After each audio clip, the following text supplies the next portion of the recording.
हम मैथिली भक्ति सबगोटा के प्रणाम करै छी। आई हम एकटा कोबर के गीत लऽ कऽ अयलहुँ हँ। सुनू अहाँ सभी कोबर के गीत आ हमर चैनल के लाइक सब्सक्राइब कऽ देबै। जय मैथिली, जय भक्ति। सिया भेलखिन राम के दुल्हनिया, चलू देखब कोबर हे बहिना। सिया भेलखिन राम के दुल्हनिया, चलू देखब कोबर हे बहिना। सिया भेलखिन राम के दुल्हनिया, चलू देखब कोबर हे बहिना। राम जी रूप बड़ निखरल, राम जी के रूप बड़ निखरल। सिया दाई छथ बड़ सुंदर, राम जी के रूप बड़ निखरल। सिया दाई छथ बड़ सुंदर, सेहि देखी जोड़ी लगाओल विधना। चलू देखब कोबर बहिना, सेहो देखी जोड़ी लगाओल विधना।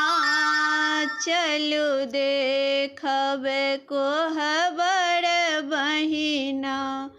सिया भेलखिन राम के दुल्हनिया, चलू देखब कोबर बहिना। चलू देखब कोबर बहिना।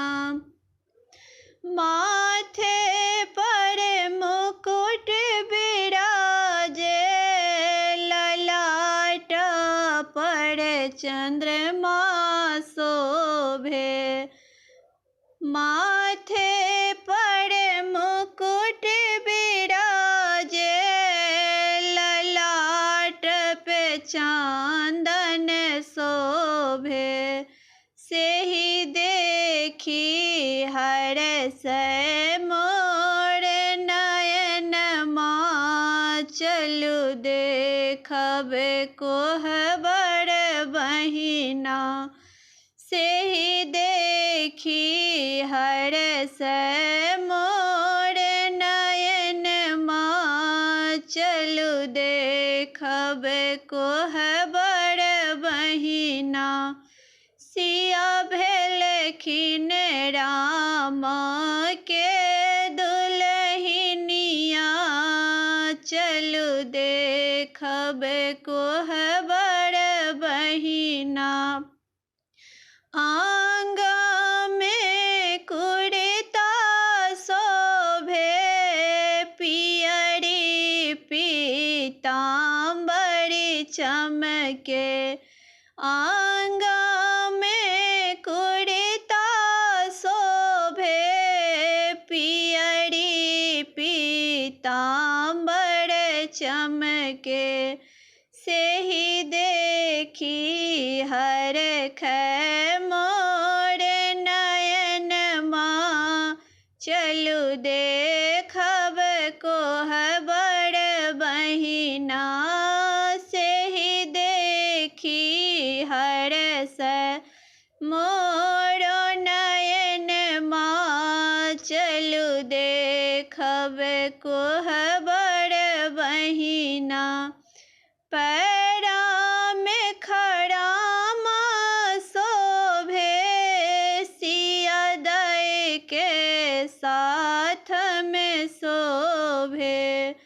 पैरा में खड़ाम शोभे, सिया दाई के साथ में शोभे। सिया दाई के बढ़े आही बतिया, चलू देखब कोहबर बहिना।